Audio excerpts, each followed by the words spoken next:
নমস্কার বন্ধুরা, আজ আমি নিয়ে এসেছি একদম নতুন ধরনের গাঠি কচুর একটি নিরামিষ রেসিপি। সাধারণ গাঠি কচু আর সাধারণ কিছু ঘরোয়া মশলা দিয়ে এই রকম যে একটা অসাধারণ স্বাদের নিরামিষ রেসিপি তৈরি করা যায়, আপনারা একবার বানিয়ে না খেলে বিশ্বাসই করতে পারবেন না। আর এটা গরম ভাতের সাথে খেতে দারুণ লাগে। তো চলুন তাহলে দেরি না করে রেসিপি শুরু করা যাক। তো রান্নাটা তৈরি করার জন্য প্রথমেই আমি এখানে নিয়েছি প্রায় 500 গ্রাম মতো গাঠি কচু। এবার ছুরিতে করে কচুর গা ঘষে কচুর খোসা ভালোভাবে ছাড়িয়ে নেব। বন্ধুরা, আপনারা হয়তো অনেক রকমভাবেই গাঠি কচু রান্না করে খেয়েছেন, তো একবার আমার মতো করে এইভাবে বানিয়ে দেখবেন। খেতে কিন্তু অসম্ভব টেস্টি হয়। যে গাঠি কচু খেতে পছন্দ করে না সেও কিন্তু একদম আঙুল চেটে খেতে বাধ্য হবে। তো দেখুন, সমস্ত গাঠি কচুরি খোসা খুব ভালোভাবে ছাড়িয়ে নিয়েছি। এবার এগুলোকে খুব ভালোভাবে ধুয়ে নেব। আর কচুর গায়ে কিন্তু অনেক কাদামাটি মিশে থাকে, তাই অবশ্যই কিন্তু খুব ভালোভাবে ধুয়ে নেবেন। এবার দেখুন, যে কচুগুলো একদম বড় সেগুলোকে আমি দুটুকরো করে কেটে নিচ্ছি।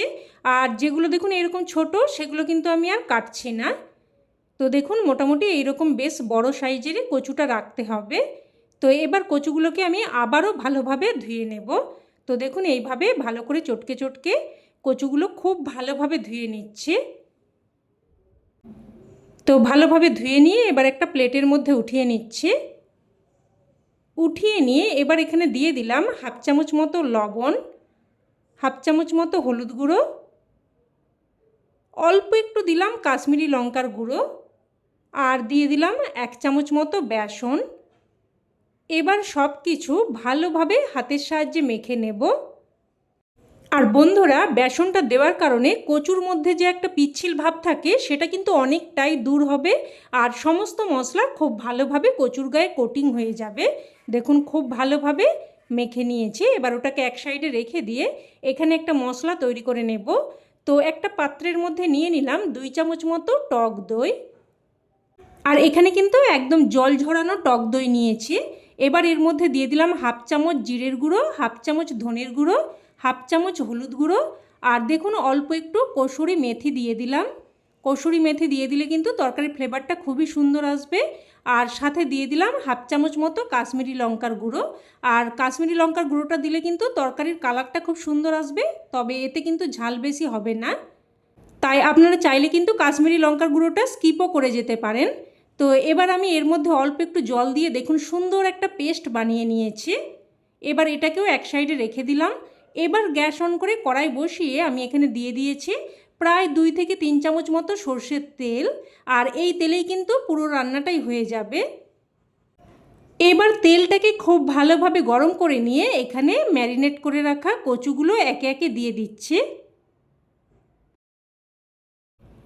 তো সমস্ত কচুগুলো দিয়ে এবার গ্যাসের ফ্লেমটাকে মিডিয়াম টু হাইয়ে রেখে কচুগুলোকে খুব সুন্দরভাবে ভেজে নিতে হবে।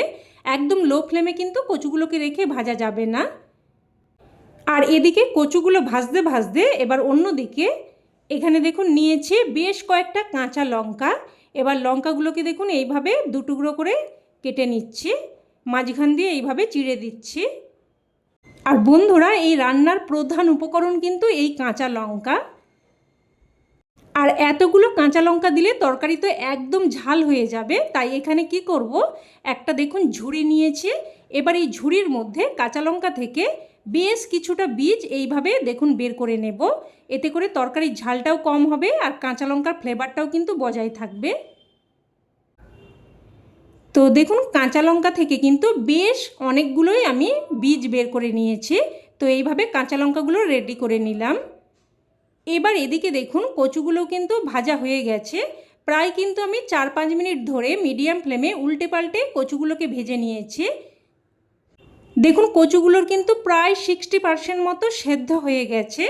আর এইভাবেই কিন্তু ভেজে নিতে হবে যাতে করে কচুর প্রায় 60% মতো সেদ্ধ হয়ে যায়। তো এবার কচুগুলো উঠিয়ে নিচ্ছি। উঠিয়ে নিয়ে ওই তেলের মধ্যে দিয়ে দিলাম হাফ চামচ মতো গোটা জিরে, 2টো ছোটো এলাচ, 1 টুকরো দারচিনি, একটা শুকনো লঙ্কা আর একটা তেজপাতা।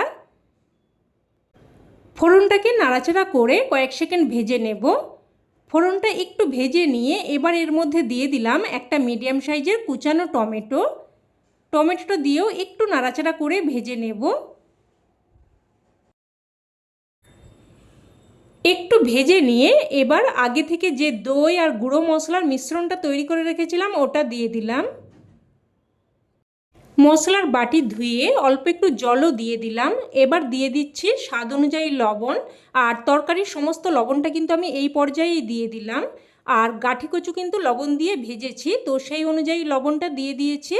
এবার সমস্ত মশলা ভালোভাবে মিশিয়ে নিয়ে একটা ঢাকনা দিয়ে দিয়ে লো টু মিডিয়াম ফ্লেমে প্রায় 3-4 মিনিট মতো কষিয়ে, ওইদিকে মশলাটা কষানো হতে হতে আমি এইদিকে আরেকটা মশলা তৈরি করে নেব। তো প্রথমে নিয়ে নিয়েছি প্রায় 8-10টার মতো গোলমরিচ, আর হাফ ইঞ্চি মতো আদাকে ছোট ছোট টুকরো করে দিয়েছি। তো প্রথমে মিক্সিং জারটা একবার ঘুরিয়ে নিয়েছি। এবার এখানে যে কাঁচা লঙ্কাগুলো আমি আগে থেকে রেডি করে রেখেছিলাম ওই কাঁচা লঙ্কা দিয়ে দিলাম, আর দিয়ে দিলাম 1 মুঠো ধনে পাতা। এবার আবারও মিক্সিং জার ঘুরিয়ে একটা মিহি পেস্ট বানিয়ে নেব। আর আমি কিন্তু এখানে 1 চামচ মতো জল দিয়ে দিয়েছি, যেটা আমার দেখানো হয়নি। তো দেখুন একটা মিহি পেস্ট বানিয়ে নিয়েছি। এবার এদিকে ঢাকনা দিয়ে প্রায় 3-4 মিনিট মতো মশলাটাকে কষিয়ে নিয়েছি। আর টমেটোগুলো এইভাবে চেপে চেপে মশলার সাথে খুব ভালোভাবে মিশিয়ে নিচ্ছি।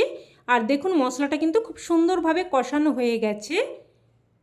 এবার এখানে তৈরি করে রাখা কাঁচা লঙ্কা, ধনেপাতা, আদা আর গোলমরিচের পেস্ট দিয়ে দিলাম। মিক্সিং জারটা ধুয়ে অল্প একটু জলও দিয়ে দিলাম, আর সাথে ভেজে রাখা গাঁঠি কচুগুলোও দিয়ে দিলাম। এবার সব কিছু ভালোভাবে মিশিয়ে নেব। সব কিছু ভালোভাবে মিশিয়ে নিয়ে এবার একটা ঢাকনা দিয়ে মিডিয়াম ফ্লেমে প্রায় কিন্তু 4 থেকে 5 মিনিট মতো মশলাটাকে কষিয়ে নেব। আর মশলা কষানোর সাথে সাথে কচুও কিন্তু অনেকটাই সেদ্ধ হয়ে যাবে। তো দেখুন মশলাটাকে কিন্তু একদম সুন্দরভাবে কষিয়ে নিয়েছি, আর এইভাবে কিন্তু একদম সুন্দরভাবে কষিয়ে নিতে হবে। আর এই সময় কিন্তু একটা দারুণ সুন্দর ফ্লেভার বেরিয়েছে। আপনারা যখন রান্নাটা তৈরি করবেন তখন এটা ফিল করতে পারবেন। তো খুব ভালোভাবে মশলাটাকে কষিয়ে নিয়ে এবার এখানে আমি দিয়ে দিচ্ছি হাফ বাটি মতো গরম জল। সব কিছু ভালোভাবে মিশিয়ে নেব। ভালোভাবে মিশিয়ে নিয়ে প্রথমে ঝোলটাকে ফুটতে দেব। ঝোল ফুটে আসলে এবার একটা ঢাকনা দিয়ে মিডিয়াম ফ্লেমে আবারও প্রায় 4 থেকে 5 মিনিট মতো রান্না করে নেব। তো ঢাকনা দিয়ে প্রায় 4-5 মিনিট মতো রান্না করে নিয়েছি। আর দেখে নেব এবার কচু ভালোভাবে সেদ্ধ হয়েছে কি না। তো দেখুন কচু কিন্তু একদম সুন্দরভাবে সেদ্ধ হয়ে গেছে। আমি আপনাদের কেটে দেখিয়ে দিলাম। এবার এখানে কয়েকটা কাঁচা লঙ্কা আমি এইভাবে ভেঙে দিয়ে দেব। এতে করে কিন্তু তরকারির ফ্লেভারটা খুবই সুন্দর আসবে। আর দিয়ে দেব সামান্য একটু চিনি, এতে করে স্বাদটা সুন্দরভাবে ব্যালেন্স হবে। যেহেতু নিরামিষ রেসিপি অবশ্যই কিন্তু একটু মিষ্টি দিয়ে দেবেন, তাতে করে স্বাদটা ব্যালেন্স হবে আর খেতে খুবই ভালো লাগবে। তো চিনিটা দিয়ে ভালোভাবে মিশিয়ে নিয়ে আমি 1 মিনিট মতো রান্না করে নিয়েছি। 1 মিনিট মতো রান্না করে নিয়ে এবার এখানে সবশেষে দিয়ে দিলাম হাফ চামচ মতো ঘি। ঘিটা দিয়ে ভালোভাবে মিশিয়ে নেব। ভালোভাবে মিশিয়ে নিয়ে এবার গ্যাসের ফ্লেম বন্ধ করে একটা ঢাকনা দিয়ে 2 মিনিট মতো স্ট্যান্ডিং টাইমে রেখে দিয়েছিলাম। আর রান্না কিন্তু এখন একদম তৈরি। এবার এটা গরমাগরম ভাতের সাথে পরিবেশন করুন। খেতে কিন্তু এক কথায় জাস্ট অসাধারণ লাগে। তবে শুধুমাত্র আমার কথাই নয়, আপনারাও এইভাবে একবার বানিয়ে দেখুন, তবেই কিন্তু এর স্বাদ উপলব্ধি করতে পারবেন। তো রেসিপি কেমন লাগলো অবশ্যই কমেন্টে জানাবেন। আর ভালো লেগে থাকলে প্লিজ একটা লাইক দিয়ে দেবেন, আর চাইলে অন্যান্য বন্ধুবান্ধবদের সাথে শেয়ারও করতে পারেন। আর চ্যানেলের নতুন বন্ধু হয়ে থাকলে চ্যানেলটি অবশ্যই করে সাবস্ক্রাইব করে নেবেন। তো আজ এই অবধি, আবারও অন্য কোনো নতুন রেসিপিতে দেখা হবে। ততক্ষণে সকলে ভালো থাকবেন, সুস্থ থাকবেন, আর সকলকে অনেক ধন্যবাদ।